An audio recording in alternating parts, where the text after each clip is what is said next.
wetu Yesu Kristo mfalme, na kutukuza na kubariki. Asante kwa ajili ya wakati mzuri wa baraka na utukufu wako Mungu. Ukawe pamoja nasi. Bwana Yesu, wewe ndiwe muasisi wa upendo kwa viumbe vyako. Tusaidie kujua nguvu ya upendo katika maisha yetu. Kwa jina la Yesu. Amen. Upendo.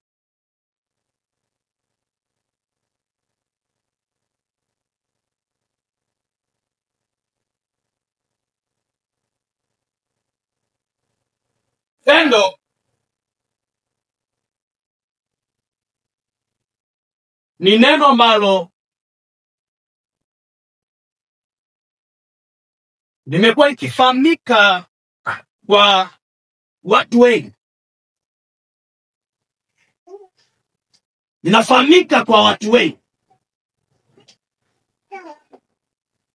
Upendo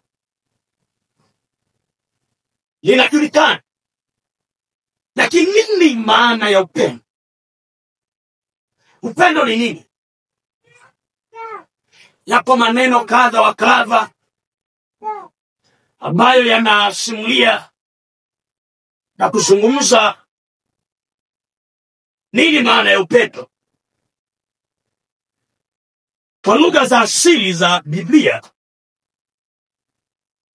inaelezea upendo kwa maneno kadhaa manne. Lakini moja ambalo tutakwenda kuliangalia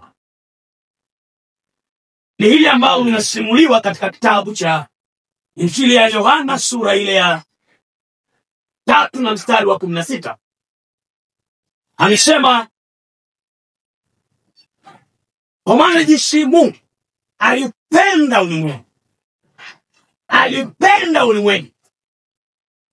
Neno upendo ambao umetumika hapa, upendo uliotumika hapa ni kwa lugha ya wenzetu wa Biblia wanasema agapeo. Agapeo. Agape ni aina ya upendo kati ya zile aina 4 za upendo ambayo inamzungumza Mungu. Yaani Mungu au upendo wa Mungu wa wanadamu. Na sifa ya upendo huu, sifa ya upendo huu ni upendo ambao Mungu anautoa kwa wanadamu bila sababu yoyote, bila condition yoyote, kwamba mwanadamu hakufanya chochote ambacho kingelimshawishi Mungu, kingelimfanya Mungu amtoe mwanae wa pekee kwa ajili ya wokovu wa mwanadamu. Kwa hiyo tutakwenda kukita mizizi katika aina hii ya upendo. Mungu anampenda mwanadamu, anautoa uhai wake kwa ajili ya mwanadamu ili asiangamie katika dhambi, bali awe na uzima wa milele. Upendo. Upendo. Mungu amempenda, Mungu amemjali, amejitoa kwa mwanadamu. Tunasema bila hali, mazingira, sababu yoyote ambayo mwanadamu alifanya ili Mungu ampende, ili Mungu amjali, ili Mungu ajitoe. Agape. Agape. Sasa iko nguvu ya upendo. Iko nguvu ya upendo. Nguvu ya upendo. Upendo kama upendo ni ile hali ya jali, kujitoa na kuthamini kilichonenwa, kilichofikirika au kilichotendwa. Upendo ni hali njema, tabia njema iliyojawa na kujali, kusamini na kujitoa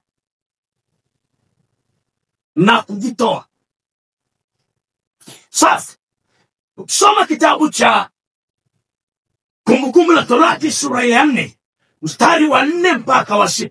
Kumbukumbu la Torati ile sura ya 4 mstari wa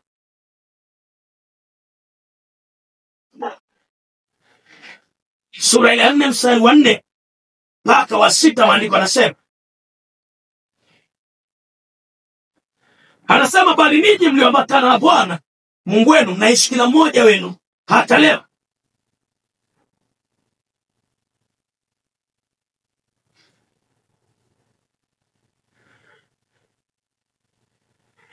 Anasema, bali ninyi mlioambatana na Bwana Mungu wenu mnaishi Kumbukumbu la Torati sura ya 6, tuanze sura ya 6. Sura ile ya 6 mstari wa 4 na 6. Anasema, Bwana alisema nanyi uso kwa uso mlimani toka kati ya moto. Bwana alisema nani uso kwa uso mlimani wakati mlimo na waka moto. Mungu alisema nanyi uso kwa uso.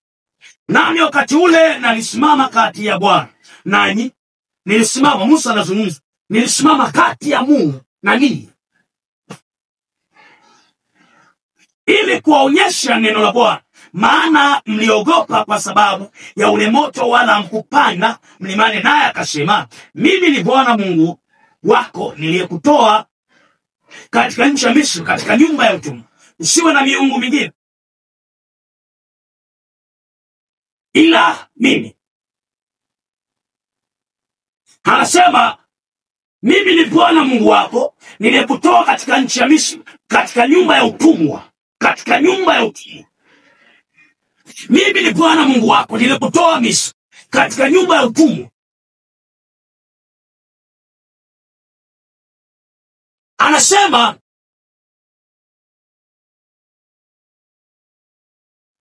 Mungu kwa namna ya ajabu alifanyika kuwa baraka na mlango kwa Israeli, kwa kuwatoa katika hali za utumwa,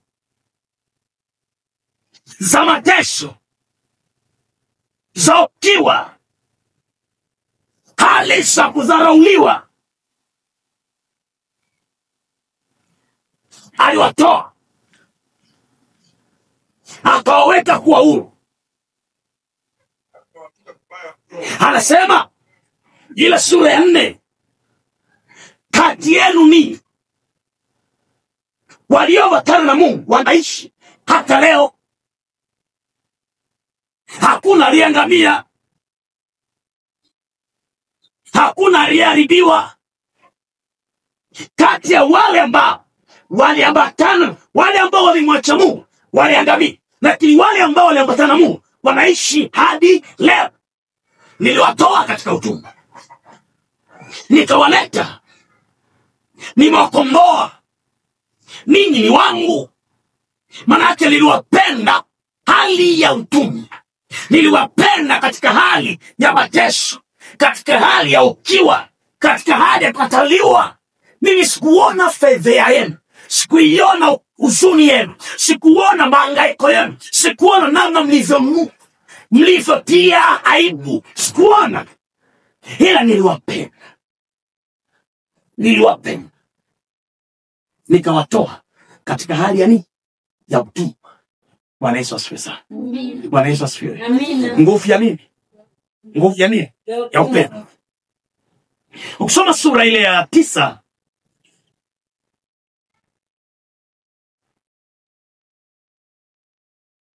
sura ile ya 9, na kutaka kuangamisha, nikamwomba Haruni nikamwombea Haruni, naye wakati huo anasema, kisha nikaitoa ile dhambi yenu, huyo ndama mliyemfanya, nikamteketeza kwa moto, nikamponda, nikamsaga tikitiki hata akawa laini kama vumbi, nikalitupa vumbi lake katika kijito kilichoshuka kutoka mlimani. Anaonyesha namna ambavyo pamoja na upendo wa Mungu kwa Israeli, bado waliendelea kumtenda Mungu dhambi, waliendelea kumkosea Mungu. Hapa ni wakati ambao Musa amepanda mlimani, na huku watu wakamwambia Haruni kwamba tazama, Musa ameenda huko, yamkini amefanyaje, amekufa. Kwa hiyo tutengenezee Mungu mwingine. Wakakusanya hereni zao za dhahabu, wakayeyusha, wakatengeneza ndama, sanamu ya ndama ya kuabudu. Hapa Musa anaitamrisha, anawaambia Mungu aliwakasirikia na akataka kuangamiza. Nikamwombea Haruni aliyekuwa kuhani kwa ajili yenu, ili msiangamizwe. Namna ambavyo wana wa Israeli watembea katika hali ya kumkosa Mungu, hali ya kupoteza mawasiliano yao na Mungu. Lakini hii neema ya upendo wa Mungu, namna ambavyo ilikuwa juu ya Israeli, namna ambavyo ilikuwa juu ya wana wa Israeli mbele za Mungu, ilikuwa ni namna ya ajabu sana, ilikuwa ni neema ya ajabu sana. Pamoja na yote, lakini Mungu hakuliacha taifa la Israeli, hakuliacha taifa la Israeli. Walipogeuka na kurudia, Mungu aliwafunika, Mungu aliwakusanya, Mungu aliwabeba. Bwana Yesu asifiwe sana. Ni mangapi ambao Mungu amekuwa akifanya katika maisha? Ni mangapi ambao umefanya ukimkosea Mungu? Ni mambo mangapi ambao Mungu amekuonya, lakini umekuwa ukishupaza shingo na hakuna maangamizo ambayo yametokea kwa? Wakati mwingine kana ufikiri namna ambavyo Mungu anakupenda, namna ambavyo Mungu ana nguvu ya ajabu katika upendo wake, namna ambavyo upendo wa Mungu ulivyo wa ajabu katika maisha yako, kwa sababu ni neema ile kubeba. Halo, Bwana Yesu asifiwe sana. Ni neema ya Mungu imefanya, imekubeba. Ni neema, wala si jambo jingine. Neema. Sasa sura ile ya 6 turudi pale.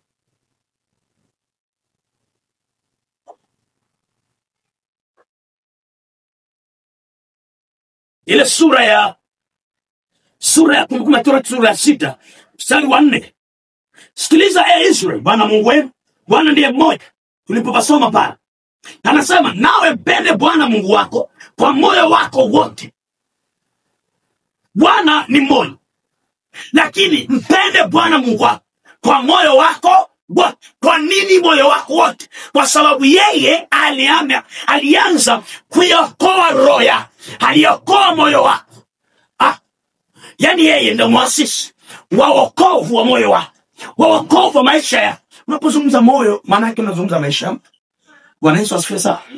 Ukae Bwana na Mwokozi wa maisha ya, ndivyo ambavyo tunasema mbele za Kristo.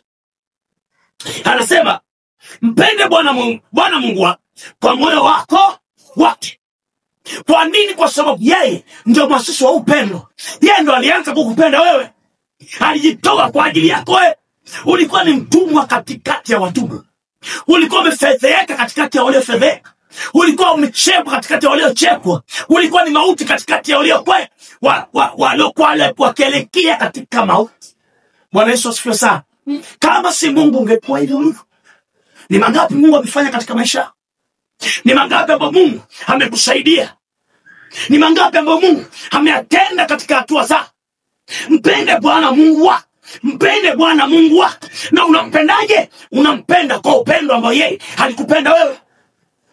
Halo, wanasimama vizuri na Mungu, wanampenda Mungu hata kama waliomuomba bado hawajafanyika. Bwana Yesu asifiwe sana. Hata kama walioyasubiri kwa Mungu hajatendeka, bado wanaonyesha moyo kumpenda na Mungu. Anasema Bwana Mungu wako ni mmoja, nawe mpende Bwana Mungu wako kwa moyo wako wote. Kwa nini ni mmoja? Hauna miungu mingine. Na moyo wako ni mmoja, hauna mioyo mingine. kwa moyo mmoja wa kwako, uambatane na Mungu mmoja unayemwamini. Kwa nini? Kwa sababu huo moyo na huyo Mungu vimefungamanishwa pamoja kwa upendo. Kwa upendo. Je, hivyo unafikiri unaambatana na Mungu kwa namna ya upendo au unaambatana na Mungu kwa namna ya sheria? Ni hapo. Na kwenda kumwabudu Mungu kwa sababu mchungaji amesema niende kanisa kumwabudu Mungu. Natoa kwa sababu mchungaji ametuamuru tutoe. Nafanya usafi kwa sababu mchungaji ameniamuru nifanye usafi kanisa. Naomba kwa sababu mchungaji ametuamuru tuombe. Hapa. Kazi ya mchungaji, kazi ya mwalimu wa Biblia ni kukufundisha namna bora ya kutenda kwa namna ya kumcha Mungu, ili na wewe utende kwa namna ya kumcha Mungu. Mwambie jirani yako nguvu ya upendo. Yaani nafika mahali ndani yako inazaliwa tabia njema ya mwenendo katika mapenzi ya Mungu. Unafundishwa ulikuwa ujue. Unafundishwa namna njema ya mwenendo katika maombi, katika utakatifu, katika utumishi, katika utoaji, na kila eneo la mapenzi ya Mungu katika maisha unafundishwa. Ukishafundishwa unaanza kuishi katika mwenendo huo mwema kwa mapenzi ya Mungu. Elewa, muasisi wa upendo ni Mungu. Anasema, pende Bwana Mungu wako kwa moyo wako wote, kwa akili zako zote, kwa nafsi yako yote, na kwa nguvu zako zote. Na mtunzi wa Injili ya Marko anaeleza na ananukua katika Marko sura 12 mstari wa 30. Anasema, mtu mmoja akauliza, ipi iliyo amri kuu? Yesu akamgeukia akamwambia, amri kuu au amri ya kwanza ni mpende Bwana Mungu wako kwa moyo wako, kwa nafsi yako, kwa akili zako, na kwa nguvu zako zote. Je, ni kweli unaambatana na Mungu kwa namna ya upendo? Au siku moyo ukikunjuka ndo unafurahi mbele zako? Siku mambo yakikaa ambavyo kutarajia, hauna biashara na Mungu. Je, unafikiri kwamba moyo wako unashawishi, umefunguka ndani kwa namna ya upendo mbele za Mungu? Hivi kijitathmini, unampenda Mungu? Kwamba yoyote akiondoka katika maisha bado utabaki na Mungu? Kwamba ukisikia Mungu anadhihakiwa mahali fulani, utasimama kumtangaza na kutangaza wema wa Mungu katika maisha yako? Hivi unafikiria umejawa na pendo la Mungu ndani yako? Hii agape, upendo wa agape ambao unampenda Mungu bila sababu, kama ambavyo yeye kupenda bila sababu, huko ndani yake upendo. Wacha nikueleze moja kati ya nyenzo bora na nzuri ya mahusiano kati yako wewe na Mungu ni upendo. Mwambie jirani yako nguvu ya upendo. Upendo. Penda Mungu. Wenavyo penda Mungu. Huna mpenda Mungu. Naomba vijaja penda Mungu. Hafiji kabisa mpenda Mungu.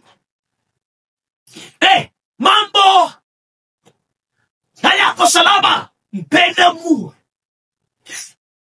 Kanisa la kwanza nitembea katika upendo, tena upendo mkubwa sana. Paulo anaandika, anasema, ni nini kitanitenga na upendo wa Kristo? Je, ni vipi?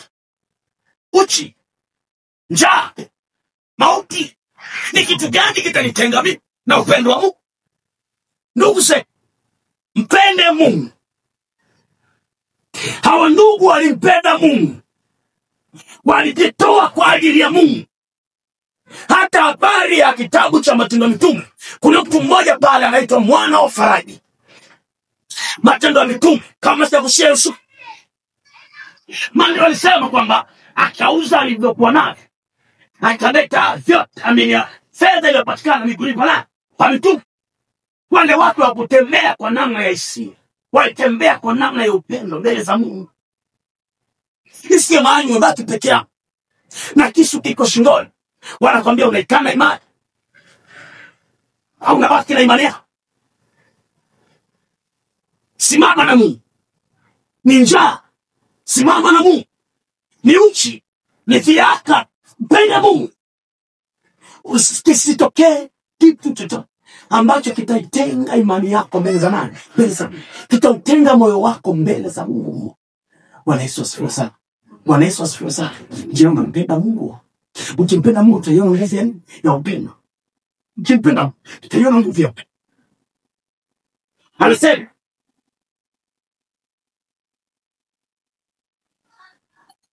Anasema nawe mpende Bwana Mungu wako kwa moyo wako wote. Sura ya 6 mstari wa 4.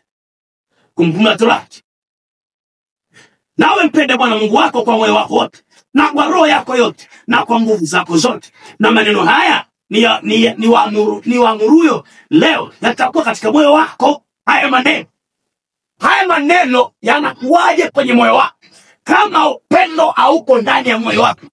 Yaani iko hivi, ili upokee, ili uishi unachoambiwa, upokee na ukiishi, kwanza kuwepo na upendo. Bwana Yesu asifiwe sana. Nampenda rafiki yangu, ameniambia ni mkopeshe fedha. Utakuwa radhi kumkopesha au kumpa kwa sababu ni rafiki. Bwana Yesu asifiwe sana. Na ni kwa sababu ndani yako kuna upendo wake. Yaani unampenda. Utalithamini vazi lako, nguo ya, gari yako, nyumba yako, yapi kwa sababu unaipenda.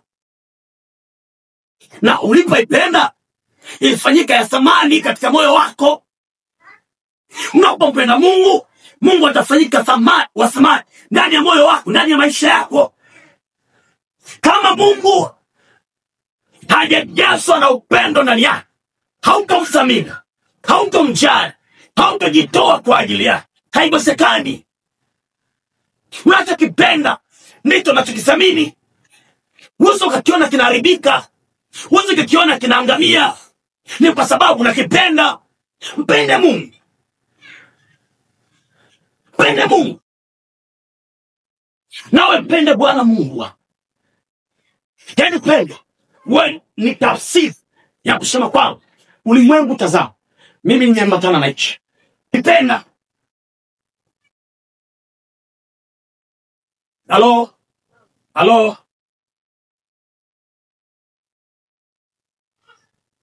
Kwa hiyo siwezi nikaona inaangamia, siwezi nikaona inapotea, siwezi nikaona inaharibiwa. Ikiharibika kitu fulani, nitaipeleka kwa fundi atengeneze, atengeneze. Bwana Yesu asifiwe sana. Unanielewa vizuri? Ni upendo utakufanya kujali.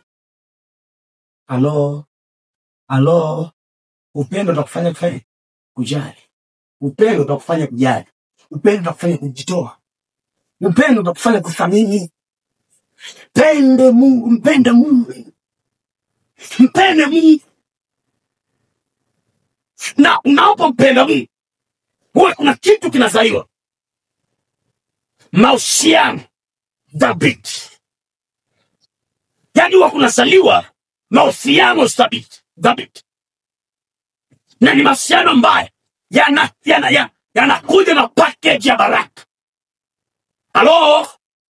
Halo. Ni mahusiano ambayo yanakuja na package ya baraka. Yanazaliwa mahusiano. Kwa hiyo ukidhihirisha upendo ndani ya mahusiano ya baraka yatabubujika ndani, kwa sababu ni maji yaliyo hai. Bwana Yesu asifiwe sana. Bwana Yesu asifiwe sana. Kwa hiyo mpende Mungu. Sasa ule mstari wa 6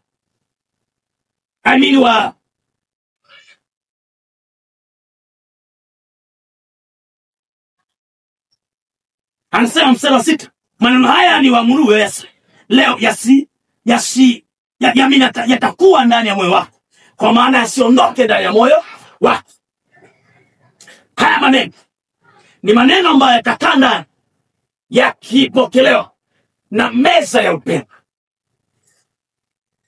Neno la Mungu sio amri kwako kama kuna upendo, lakini kama kuna upendo itakuwa ni amri, itakuwa ni sheria,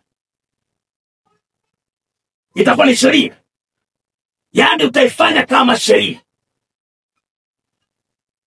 Bwana Yesu asifiwe sana. Bwana Yesu asifiwe sana. Neno la Mungu ndani yako litapokelewa kama kuna upendo. Lakini kama kuna upendo utaliona kama ni beria. Yaani utaona kama ni ngome ya kukuzuia. Utaona kama ni uzio. Utaona kama ni mateso. Utaona kama ni vita, kwamba unaonewa. Bwana Yesu asifiwe sana. Kwa mahali kasikia mmoja anasema kwamba mimi wananihubiria. Wananihubiria. Kusikia mtu anamna hiyo kanisa. Sasa mchungaji yeye ananihubiria mimi. Yaani sasa azungumzi kwamba yani kwa namna ya wema kama anaonewa fulani. Yaani mchungaji anamlenga yeye. Sasa hiyo ni ile hali umeshatoka kwenye pendo. Bwana Yesu asifiwe sana. Kwa sababu yule ambaye anapenda huwa yuko tayari kupokea wakati wote. Bwana Yesu asifiwe sana. Anayependa yuko tayari kupokea wakati wote.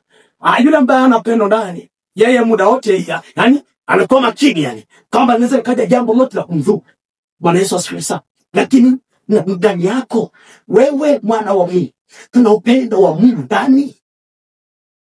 Yani ukionywa utatafsirije?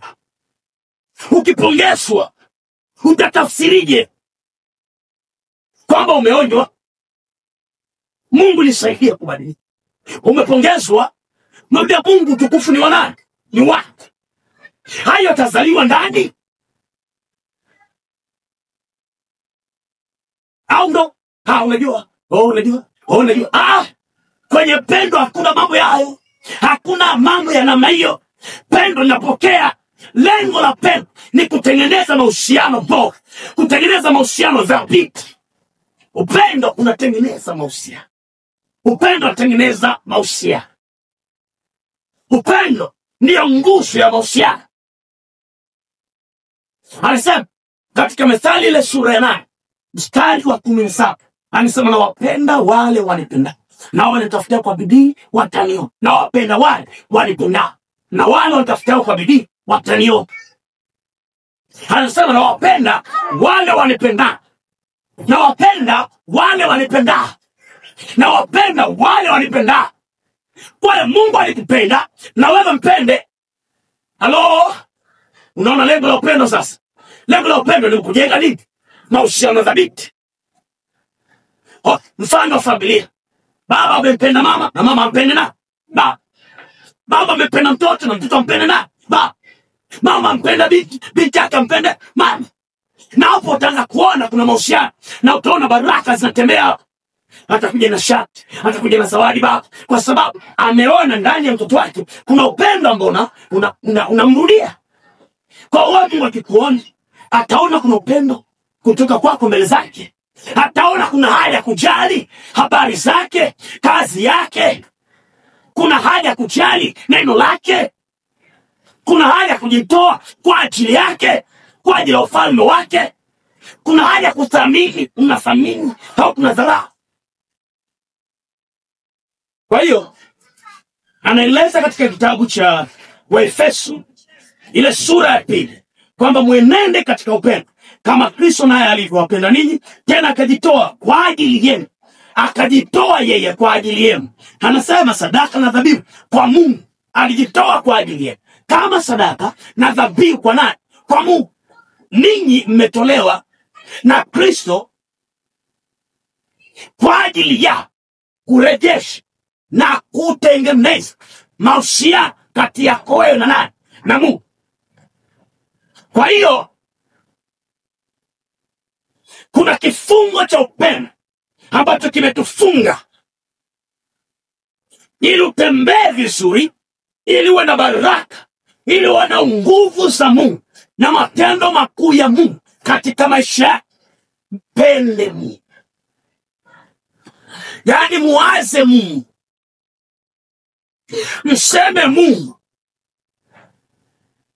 mfikirie Mungu, fanya mambo ya kimungu, tenda kuhusu Mungu, yaani fanya mambo ya kimungu, fanya mambo ya kimungu, fanya mambo. Utaona neema ya ajabu, uwezesho wa ajabu wa kimungu unatembea na wewe.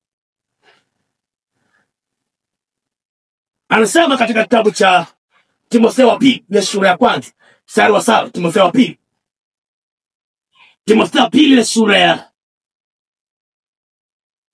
ya kwanza, mstari wa 7. Anasema, maana Mungu hakutupa roho ya woga, bali ya nguvu na ya upendo. Hakutupa roho ya woga. Mungu hakutupa roho ya woga. Roho akaleka ndani yetu ni roho wa nguvu, ni roho wa upendo. Lakini anasema na moyo wa kiasi. Kwa hiyo tuna roho au moyo wa upendo ndani yetu. Roho ya upendo imebadilisha mioyo yetu kutembea katika mwenendo wa upendo. Hebu onyesha mwenendo wa upendo, tabia za upendo, fikra za upendo, maneno ya upendo kumhusu Mungu. Je, unampenda Mungu? Unampenda Mungu? Bwana Yesu asifiwe. Bwana Yesu asifiwe. Unampenda Mungu? Unampenda Mungu? Umelala njaa tu, mambo yameharibika. Umedhihakiwa, umechekwa, mambo yameharibika. Upendo?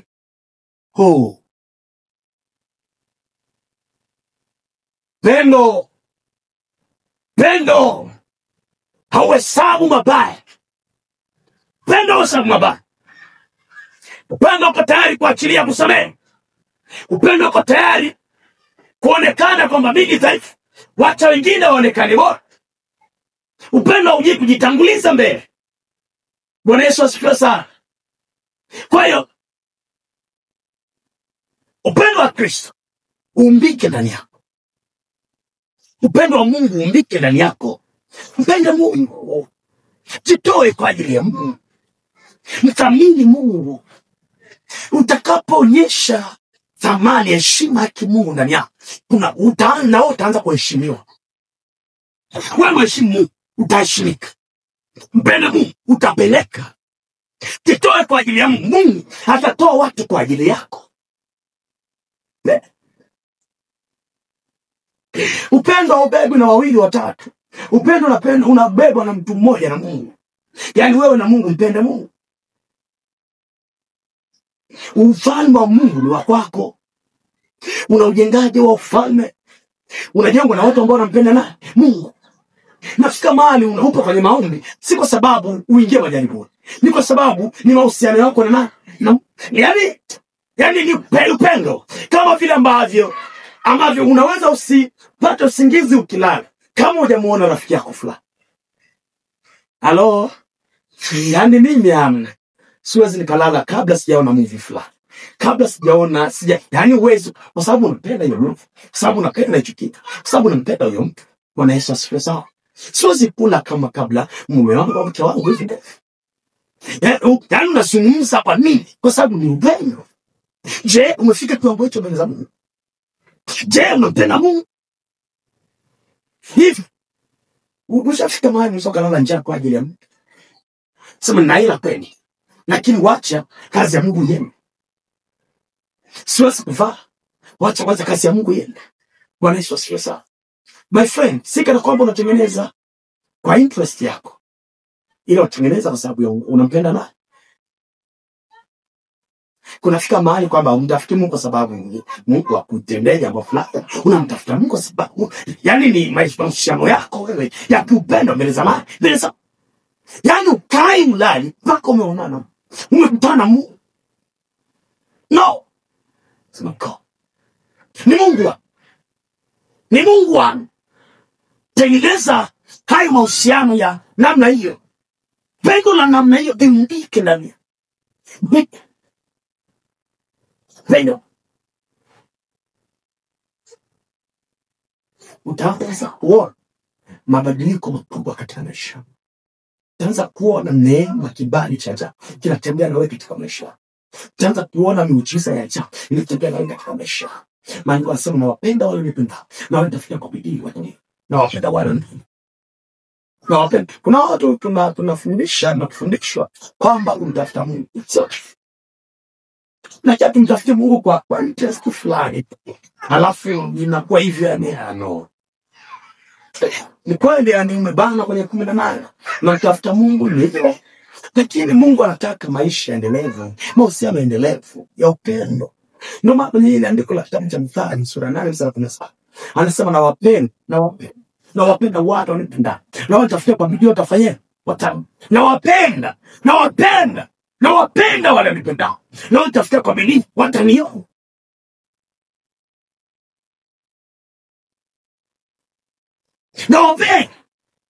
Penda Mungu.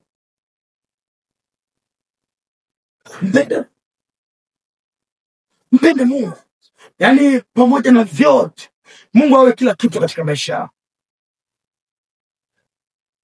Mungu ni kila kitu, kwa sababu unapita kwenye bali, unapita kwenye mbinyo fulani, unapita kwenye hali fulani. Sasa you are free. Upo kwenye raha. Unakula unachokitaka. Afya iko vizuri. Onyesha sasa kwamba Mungu ni kila kitu kwako. Yani Mungu sio tu kwa sababu tu ya mazingira, no. Yani Mungu awe kila kitu kwako kwenye hali zote, kwenye mazingira yote. Hapo ndipo utaiona nguvu ya nini? Ya upendo. Utaona Mungu anavyotetea watu no? Utaona Mungu anavyoonekana kwa watu wanaompe. Utaona Mungu alivyokunyanya kwa watu wake. Utaona Mungu anavyodhihirisha na nguvu zake na uwezo wake kwa watu wake. Hale nguvu yake. Tebe. Pende Mungu. Jali. Ito. Sabi. Pende wa Mungu wako. Sasa soma kitabu cha Waefeso ile sura 5 mstari wa 2.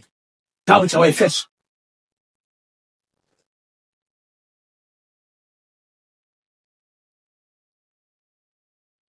Efeso ile sura ya 5.